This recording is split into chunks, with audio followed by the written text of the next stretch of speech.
Hallelujah yung wan ba nang men yung na tuman mong chang ya ha vơ khâm nơ pi ai lang pu cầm ye nang pu nang ang chư mực ti si wa đam nơ chừng mấy ang pa ya san ya lê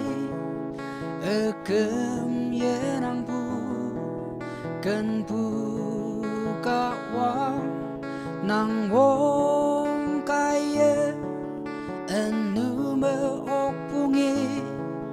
nang ang chư mực ti si wa đam nơ Hallelujah chi su nang hang sơn mây bù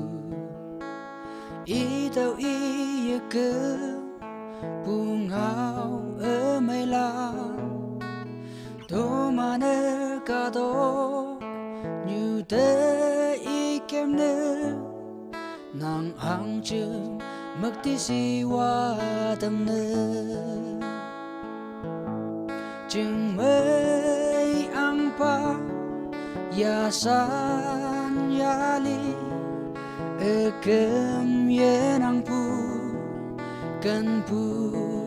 ca wang nang wong kai ye nu mơ ok pu nghe nang ang chư mực ti si wa đam nơ trái cha phơi Krista pu mây mờ ngõ yan nhi tâm pu nóc pu trao yak cho mơ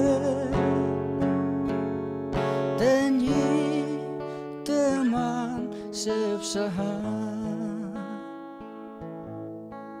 Hallelujah chi su nang hang sơn mây bù ý đâu ý ye cơ bù ngao ở mây lang tô mà nơ ca đô như thế ý kem nơ nang ang chư mực ti si wa đam nơ chừng mấy ang pa ya san ya li